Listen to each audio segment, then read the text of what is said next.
let's update my CV writing tips for teachers and executive.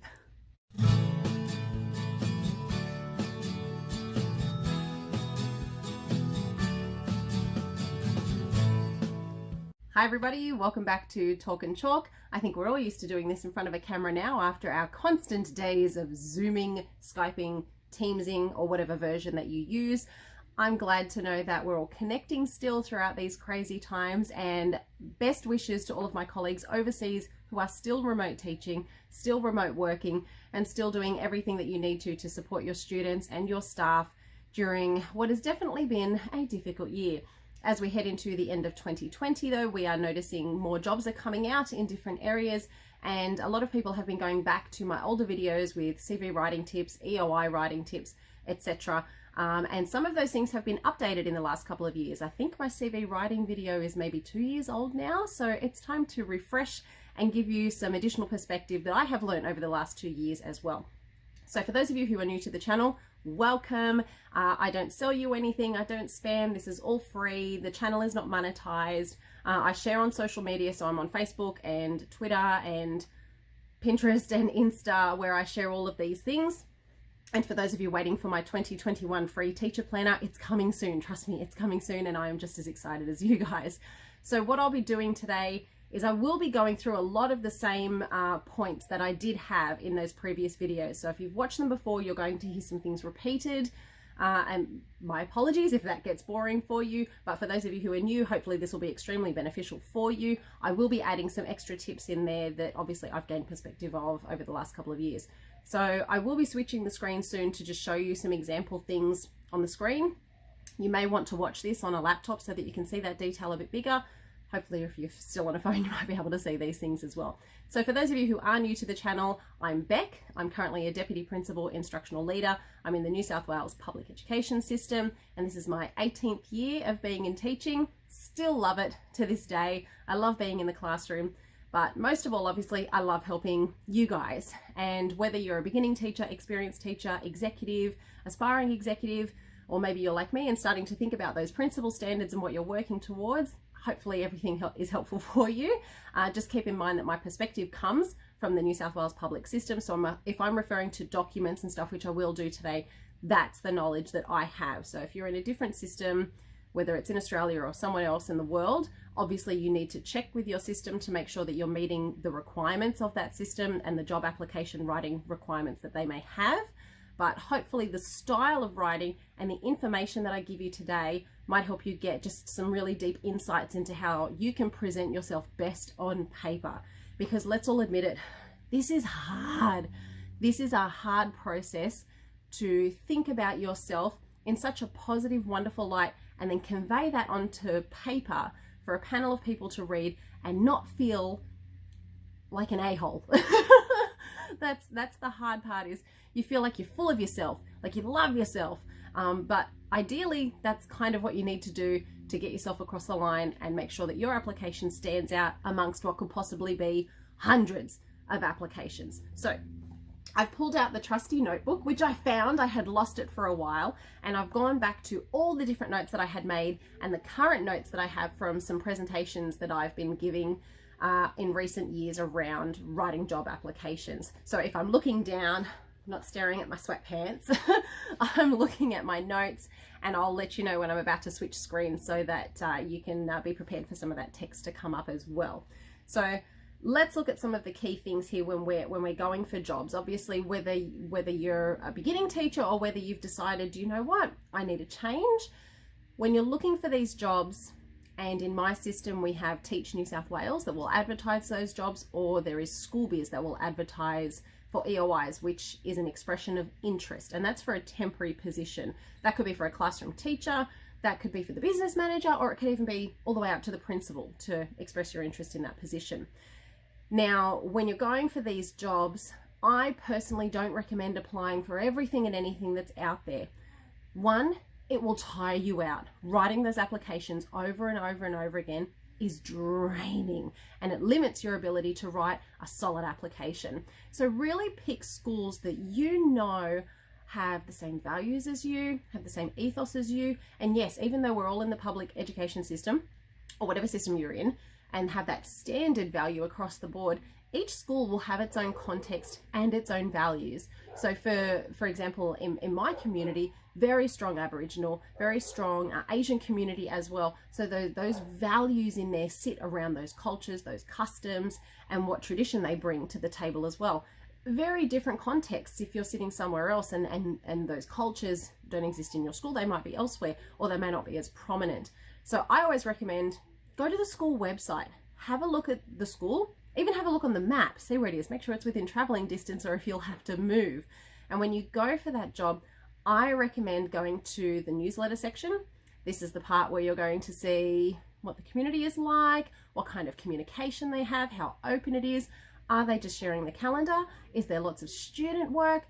Are there lots of sporting events or creative arts events? If you're someone who's really, really sporty and the school is all about creative arts and that's not you, that might not be your great school to apply for. You may not feel like you fit in, or it could be your chance to stand out. You never know. You need to kind of try and find the balance there somewhere. And this will come into the criteria that the school shares as well. You'll be able to see what kind of things that they're looking for. Go to the newsletter though. Go to the gallery section. There you will also see how often the school communicates what's going on. You'll see what the school looks like, what the grounds are like. If you're someone who feels like maybe rural and remote you're not ready for, because that's a whole other context, and you want metro, you'll see what the kind of school they have there and what kind of community they have there too. Then there's a section there that says there's the annual school report and the school plan. You'll be able to see what the school has been focusing on in previous years. Now it's difficult at the moment. We are currently in the process of writing the next strategic directions for the new school plan, which is now called the Strategic Improvement Plan. And that goes for 4 years now. So unfortunately, schools can't advertise at the moment what their next vision is for the next 4 years, or what their strategic directions are, because they're currently writing them. So a school at the moment will currently be surveying the community, getting input from staff, getting input from the executive, and also attending a lot of professional learning around how to write good quality goals for their students to be working towards, and their teachers to be working towards as well. So you need to make sure that, I guess, when you're looking at that previous context, don't assume that's still where the school is going to be going for the next 4 years. So let's say you've looked at all of that stuff and you're happy with it. You think, yes, I definitely want to go for this school. I think I could be a good fit here. This is where the criteria now comes into play. So in our system, you will have a certain amount of criteria written out. For a temporary position, might be 3 or 4 criteria that you need to address. If you're going for a permanent position, you have the general selection criteria. When you get to an executive level position, you'll have specific selection criteria and general selection criteria. In that general selection criteria, that will remain the same. It's the specific selection criteria that will vary from school to school. And there are writing guidelines that you need to write to in terms of spacing and everything. And when I flip the camera to the laptop in a minute, I'll show you what that looks like. But reading that criteria, you need to be able to identify with that criteria. Again, if it's all about creative arts and you're a sporty person, is it worth going through that huge process of writing this huge application when you've got no experience that goes towards that criteria? If the criteria says willingness to do this, absolutely go for it. Talk about all those sporty things that you do, pick out the physical aspects that can meet creative arts and talk about how you'd like to transfer those skills over. Absolutely go for it. But just keep in mind that if you're going to be writing a number of applications, and most people will be, it's rare that your first application will get you to interview and get you the job. If you're one of those people, go for gold. But otherwise, be prepared to be writing multiple applications, to be revising, to be editing, and really get it down to the fine art that is your style of writing that will get you to interview. Okay, so I think what I'll do at the moment is I'll flip the camera so we can see what these guidelines look like, at least from my system. This is the New South Wales Education website, and if you follow these prompts here, it's so much easier to just click Google selection criteria, merit selection, New South Wales Education, and then you'll find this. But I will put this link in the description below the video as well. But it talks about addressing the selection criteria, and if we scroll down, we can see application tips, and then the differences between classroom, executive, principal positions, and then you can turn this page into a PDF resource. I will scroll down because you can quite capably read these things. There's a few tips there on how to write, Here it's got an online style guide, and I'm just going to click to what that looks like. It's this page here, and it talks about things like, here's an example dictionary that you could use, abbreviations and acronyms and when to use them. And here are some examples. So BYOD, bring your own device. Now, when you put these in your application, I still recommend using the full term first. So if you would type, bring your own device, and then put in brackets, BYOD. And then for the rest of the application, you can continue to use BYOD. And this supports our parent and community representatives who sit on the panel who may not be used to seeing BYOD if they don't have it in their own school, and you're coming from a different school perspective and talking about how you've been coordinating or participating in a BYOD program. Those parents may not know what that means, and it just makes it that much harder for them to fluently read through that application because they may have 100 applications to read. So that resource is there for you. And if we continue down through the the guide, classroom teacher positions, you'll get to a box here that talks about formatting and length. And this is obviously, again, for the New South Wales public system, minimum of 10-point font. I recommend 11. Now, I know I'm not that old. I'm 39, so I'm about to go into the 40s next year. And I have sat on panels where people have written in 10 font. And I wear glasses, and it does strain my eyes because you are reading these things outside of school hours. I read them, after the kids have gone to bed, so I can fully concentrate and write notes. And if someone's writing it in such a small font, 10 font, sometimes it just becomes straining to read it. And I find myself skipping over words, and I have to go back and reread again. And that just makes it straining. So I recommend don't go smaller than 11. If you're struggling for space, up to you if you want to use 10. I use 10-point font to write out the criteria. That doesn't matter. It's your points that need to stand out. Total page length must not exceed more than the equivalent of half an A4 page per selection criteria. So then it really nuts it out for you. So check how many criteria you've got. If it says, if you have been given 3 criteria, don't go past 1.5 pages, A4 pages, and keep those 2.5 centimeter margins on the sides. It's not the top and bottom, it's just the sides. And if you've got 5 criteria, don't go past 2.5 pages. So this is here for you if you're not sure what you need to do. Now, when you get into executive positions, and like I said, there's general selection and specific selection. Again, for AP or head teacher positions or DP positions, you've still got half an A4 page for any of those criteria. And the specific selection criteria you do, it's the principal positions that get different. So when I go down here, general selection, they have got half an A4 page, but for the specific selection criteria, they get the equivalent of 1 A4 page, and quite understandably, because they will have a lot to write about. Now, when you turn this into a PDF, it just looks like this. So you can save that for yourself, print it out, have it next to you, have it printed next to you when you're writing an application, so that, you've got that there as a reference. It's that reminder, just to make sure you're meeting those requirements. Because yes, if you exceed those page limits, if you go beyond those margins, if your writing is too small, your application will go into the no pile. I always recommend starting with your cover page, because at least it gets the jitters out, gets the juices flowing, and then you get to that idea of what you want to look like on paper. And that cover page needs to stand out as looking professional and being a quality snapshot of you as an educator. And I recommend 1 page, and it can fit. So I'm not going to show you what my cover page looks like, because feedback that I've gotten from interviews is that I have quite a unique cover page. When I'm a principal one day, I'll happily share that with you guys, but for now I'm keeping that to me. But I will tell you what's in there. So I have my name in a banner across the top with my personal details in really small fonts. I like my phone number, my email. I've got my working with children's check number up there, nice and small, just so that that's easy to see. Then I've got my employment history.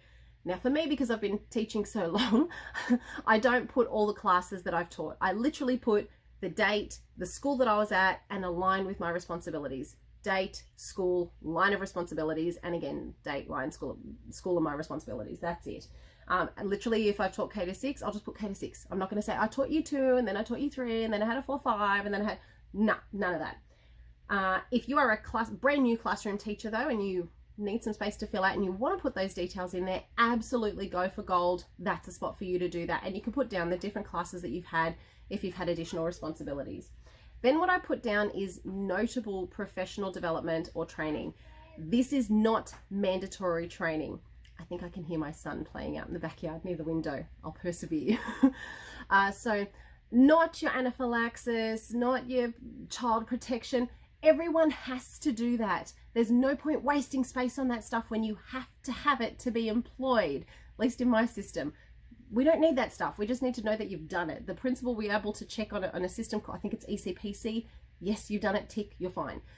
You have to have it to be able to teach casually anyway. So don't waste space on that. Put down the solid professional development and training that you've done. So for example, I'm trying to think of something that I've done there. You know, I've done an early action for success conferences or you know, live life well at school, those kinds of programs. Something that's not mandatory, something that you've done because it's worked towards the school goals or your PDP, your professional development program. Then I have additional quality experience.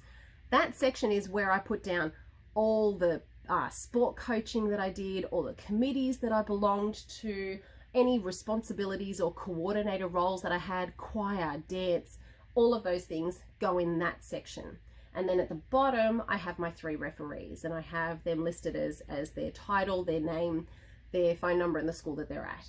And I also have a professional photo on mine. It's very small. It's my teacher photo, so it looks professional. And I just put that small on the side in there. I know a lot of people say don't do it. I have never, ever, ever had feedback on mine saying take your photo out. It's no good. Because it looks so solid and professional anyway, it just adds to the professional level that's there. I like having it in there because I know how hard it is sometimes when you're reading through things, especially if you've got people with similar names, just to have a way to separate the pile. And plus, I want to stand out when I'm applying for a job. Having that picture stands out.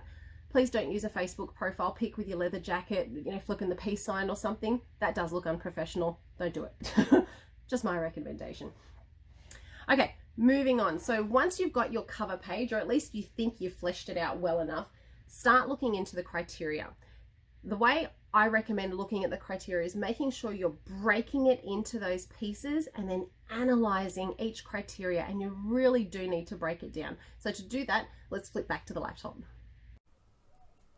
So here are some criteria that I randomly found online ages ago when I was putting this stuff together.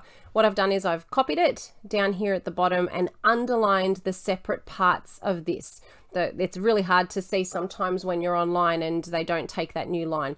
The approval to teach K-6, that's always a tricky one because sometimes it looks like you're adding it to this next one, but in this particular one, it is its own criteria. So that would be half a page. The next one, skills and or willingness to lead or coordinate computer technology program. The next one, relevant skills and or experiences to undertake programs in dance and sport. You can keep reading the rest there.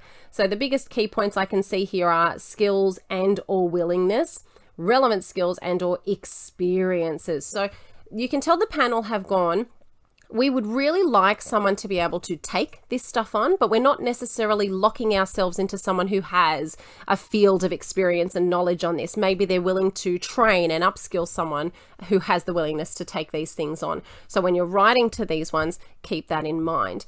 Now, when you want to break these things down, you really want to look at the language that they are using. So for example, I'm just going to flip over here. In this criteria here, they've put understanding of and sensitivity to the needs of students from a non-English speaking background and students from low socioeconomic status communities. Now, the key word there that stood out to me in this one was sensitivity. Why would they say sensitivity and not knowledge? We can all have a general knowledge about students from a non-English speaking background and what that looks like to be in a low socioeconomic community, but this has put sensitivity, and that says to me one of a few things. It could maybe mean that their community is dealing with a lot of hardship and they don't just need someone who has lots of theoretical knowledge about it, but they really need someone who can build those positive relationships, dedicated communication with them, and making sure that there's no judgment that goes when you have those parent meetings. They may have had some staff that just didn't really understand that community and had less patience. So that's a key word that stood out to me when I was analyzing this criteria, and that's what you need to do when you're reading these things. Really read between the lines and think, what is it that this school wants? What is it the panel is looking for? Because that will then help you when you're writing. I want you to imagine that you're sitting there in that room and you can see the panel. What is it that you want to be able to convey to them? And you need to be really explicit and clear about that. Don't assume that they will read between your lines, because they won't. They won't know the things that you've done just on that bit of paper. And you can't rely on your referees to say that to them if your referee doesn't get you to the top of the pile, because they won't even call your referees if there are other ones that stick out more so. Now, when you're writing, this is the format that I like to use. Make a general shopping list of experiences. Think of that criteria, write down all the different things that you've done. Even as a beginning teacher, just think of all those different things that you've done. It could have been helping coordinate an excursion. It could have been changing up something in your programs for your team, sharing resources, working on committees, anything like that. Make a huge shopping list. And then what you do is from that, you're going to draft some criteria points, and then you're going to format your criteria points. So this is an example of an old shopping list of mine, literally just all these different things that I did. LST coordination, supervising teams, evidence-based practices, leading school committees, professional development, L3, 10, reading recovery, blah, blah, blah, blah, blah. Literally a shopping list. Please don't put a shopping list in your application. This is not what panels want to see. They do not want to see that. And that is a key mistake that I see in lots of applications that go to panel. It's just a shopping list. There's nothing in there that's actually substantiated by how you did it or the evidence. You need to paint a picture. And when you're doing this, make sure you're writing the absolute truth. There is no point embellishing on something, because when you get to interview, if the panel asks for more detail about that, they will be able to tell if it's bull. They will be able to read through you. They'll be able to see it when they talk to your referees. Be honest. There's no reason to go any other way with this. So when you're formatting your criteria points, my personal preference is action statement, how you did it, and what was the impact. And when we look at the impact, I'm talking use student data, use examples, use survey results, use quotes from observations from your supervisor, quotes from people on your team, or feedback that you've gotten in another format. Now, when you're formatting this as well, keep in mind all those different things like using bold, using italics, using underline. Don't go overboard. You only use bits and pieces of it. So this is an example of a criteria point that I have written in the past, and this is part of the work that I do with Lachlan Macquarie College, where I help coordinate the Science and Mathematics Conference. Now, as I look at this, I can already say I don't like how much underlining I've used. This was one from a long time ago, and I don't like that. But you can see my statement here I've got in bold, and then all of this text here is how I did it. And then down here as a result in italics, that's the impact of what I did. Now, I might want to make that smaller now that the page limits are shorter, but this is essentially what you want. You can see I haven't done list of experience, list example, list example, list example. This is a paragraph of one thing. So what you're doing when you hit that paragraph section is you looked at your shopping list of things that you've got, and you'll find some of these things are really similar. You'll be talking about all these different things that you did in English or literacy. And you'll decide, hang on a second, these are all things that link to using future-focused pedagogies to enhance my literacy learning. That's the statement that you would write. And then you would put, for example, I did blah, blah, blah. I did it this way. And the result was, please don't tell me the result was a thoroughly engaging learning environment, because you're not painting a clear enough picture. That's just your interpretation of it. Give me evidence to back it up. Give me evidence of higher attendance rates, of students meeting or exceeding curriculum expectations, the amount of students that achieved a percentage of improvement throughout the year, students who are on individualized education programs who are meeting their goals every single term. That kind of stuff will get you over the line, because you're backing up your claims with evidence, and we can't refute that. If we called up to get your referee to talk to that, they would be able to say, yeah, actually the results in that class is really, really good. And it's not just in literacy, but it's in behavior, it's in attendance, it's in everything else. And it gives your referee a chance to really expand on what you're talking about. The key feedback I'm giving people, everyone who sends me a CV that says, oh, I keep getting feedback that says I'm on the right track, keep trying. And I give them every time, where's your evidence? Where's your evidence? Where's your evidence? That's the biggest thing that I have to give that feedback on. Most people, we've all got the same experiences essentially. It's about showcasing that you are making a solid, positive impact for your students. Because if all you're saying is, hey, it was an engaging climate, what am I going to get from that? Yeah, you're in my maybe pile. Sounds like you're an okay teacher. Sounds like you kind of get it. That's it. So when you format that as well, the key thing that reminds me of putting in evidence, and my mentor told me this many, many years ago, at the end of what you've written, ask yourself, so what? What's the big deal? So if you're talking about the fact that you've coordinated choir and dance, so what? There's tons of schools that do choir and dance, tons of teachers that do choir and dance. Why is yours so important?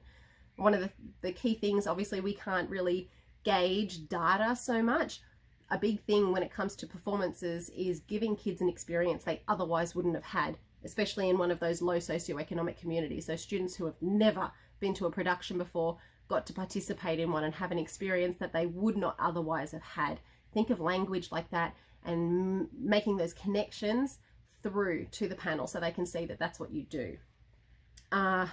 Reread all your criteria again and make sure you tie it back to that criteria statement. So when it talks about, which one was it? Sorry, I'm looking at it now.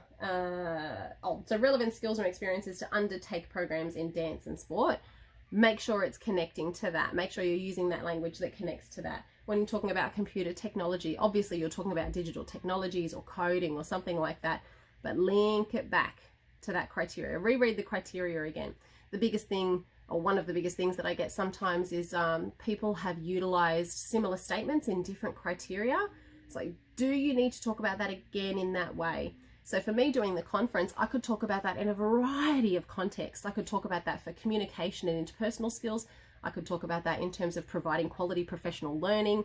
I could talk about that in terms of networking and expanding things beyond my school. It's all about the language that I put inside it. So when I'm if it was for organization, for example, it would be all about liaising with the organization that I work with, Lachlan Macquarie College. It would all be about advertising online. It would be about meeting with teachers and ensuring that there are quality workshops happening, ensuring that there's promotions, all of that stuff. If I was talking about the professional development side of it, it would all be related to the teaching standards and how that meets quality professional learning standards and how we're tying it in with mathematics and science curriculum and all of those things that go with it. So that can shift around. So sometimes you could talk about it in two different ways, provided you're not repeating exactly what you said before. All right, let's flip back so you can see what it looks like when I try and format one particular criteria point using my shopping list. Okay, so this is a little template that I made in Word, and I just like to use this when trying to formulate things. So the criteria point for this was commitment to whole school wellbeing programs with a strong emphasis on effective classroom practices and behavior management strategies that contribute to a positive and inclusive school culture. Yes, this was a real criteria point, and yes, sometimes they do get just that wordy. So sometimes you really need to break it down. So I'm just going to highlight some of the things that would stand out for me. So whole school wellbeing programs, effective classroom practices, behavior management strategies, and then we're looking at positive and inclusive school culture. So there's some key things that stand out there. Try not to let all of that wording deviate from the key things that the panel are really looking for here. So what I did was I went to my shopping list and I wrote down some of the things that I've done that match this. So looking at a new behavior policy, this was at my previous school. We brought in things like the cards, the points, reward days, listing behaviors, class dojo. We changed the school rules, that kind of thing. Bringing in behavior management, professional learning to the school. This is me talking as an executive, obviously. If you're a teacher, maybe you could talk about how you've participated in that professional learning and how you've put that into practice in your classroom. Time management, PL, and these are various things. Working on the learning support team, our school farm, IEPs, PLPs, bringing in speechies and OTs. My current school, we're a white ribbon school, making sure that students understand violence in the home is not okay and breaking the cycle of that. the Aboriginal Welcome Program, staff wellbeing meetings. Now, obviously, these are meaningful to me. I know exactly what these things are. If I was to write this in an application, though, the panel's going to go, well, what does that look like? What impact did it have? So these are all the things of what I did. Now, when you look at the format that I've suggested when we talk about what you did, how you did it, and then the impact, technically all of these things here are not what I did. It's how I did it. So I've got one bit of criteria point here that I've written previously that I'm just going to copy and paste into this space, that I wrote before. And what I actually did when I think about it, and this is where you need to get deep and meaningful with yourself. Yes, guys, we can do it. We can get deep and meaningful and meta about the things that we do, because we do amazing things every single day. I improved the school culture by promoting a positive and inclusive attitude towards school for Aboriginal students. So I'm linking back up here to the criteria, positive and inclusive school culture. I'm really talking about well-being when I'm talking about our Aboriginal students, especially in my context. And then what I've done here is I've talked about how I did it. So I coordinated the Aboriginal Welcome Program, where students connected every day with the Aboriginal Education Officer, the AEO. Now that I've said AEO once, I can just use that abbreviation, to facilitate quality dialogue and engagement at school. The AEO worked closely with the executive team, class teachers, parents and students to ensure student goals from the Personalised Learning Pathway, PLP, were a dedicated focus within the classroom environment, ensuring that classroom practices reflected student needs. Now here's my as a result. This is where I like to use italics, just because when a panel is revisiting this stuff and they're looking for that result, it just makes it easier to find. As a result, Aboriginal students achieved 80% of their PLP goals by the end of the first semester, and revised goals were set in collaboration with the student, class teacher, parents and AEO. It is notable that the attendance of Aboriginal students involved in the Welcome Program increased from 65% to 91%, reflecting the effectiveness of the program on student wellbeing and engagement. So from my shopping list down here, I've talked about the Aboriginal Welcome Program. I've talked about how this tied in with attendance, and I've given data there to back it up. This is what you need in a criteria point. It just needs to be that solid and that articulate. I didn't talk about all the things that the kids did in the Welcome Program, what they discussed or anything like that. The panel doesn't need to hear that detail. That's detail that you would take to an interview where you really want to paint that picture. You just need to be really succinct so the panel can go, wow, they did something really different. This is how they did it. Or it doesn't even need to be different, just something really solid for the kids. This is how they did it, and there is solid evidence of the impact it had on the kids. So once you've done that, you keep doing that for all of your criteria points. Now, obviously, there's not much space, so I recommend for each criteria, maybe 2 or 3 points. So even though you've done all of these different things that meet technology, find the key thing that you did. I don't care which coding programs you used. Tell me what you did. Did you facilitate a love of digital technologies and higher engagement in your classroom because of that? My kids are playing again. They're waiting for me to come join them, so I'll start wrapping up. So some key things, common mistakes that I see in applications. Spelling mistakes. Seriously, guys, use spell check. Get someone else to read it. It's like when we do report writing. Sometimes we just become blind to those things. Let someone else read it. Even if it's not, it doesn't have to be a teacher. Someone who's just willing to look at it and go, you missed a full stop there. Making sure that the criteria that you write matches the job. If you're copying and pasting from a previous document, please don't make that mistake of accidentally copying and pasting the wrong thing. Update the school name on it. I always put my name, the school and the position that I'm applying for, and a page number on my application in the footer. Make sure that you're editing that if you're doing that as well. Make sure you project yourself. If you did something as a team, that's fine. Project you. I don't care what your team did. I care what you did, and you should own what you did as part of that team. Talk about I. Don't tell me we did this, we did that. No. I was in a team that did blah. On this team, I. Use I and own what you did. You should be proud of it. You don't need to go overboard on the details. Obviously, we don't have time for that. Making sure that you're being really clear on there. try not to be passive about it. So don't tell me something like, yeah, you did professional learning in literacy, and because of this experience I was able to. No. You had that learning and you put that learning into practice because then you're just giving all the credit to the program. Give the credit to you. There's plenty of people that go to the programs and do nothing with it. Talk about what you did. I. Yes, it sounds selfish, but you need to say it and you need to be proud of it. Really, you do. So I'm just going through my points there. I think I've covered a lot of these. Make sure that you're just really consistent with your spacing. Sometimes I'll have one that's been formatted close and then formatted wide. It doesn't match and you're wasting space if you're not utilizing it properly. Make sure you're using correct verbs, obviously, good grammar, sound professional. And make sure that you're addressing those different elements of the school, especially if you're going for a leadership position. Talk about students and teachers and community, not just the kids, because we know it's about the school community, the school culture. I think that's everything that I've got in there. So if you have any questions though, I am more than happy to read through an application that you have and give you feedback. I do it all the time. I do it for free. I just need to be able to do it on my own time. So make sure you give me plenty of notice. Don't give it to me the day before the job is due.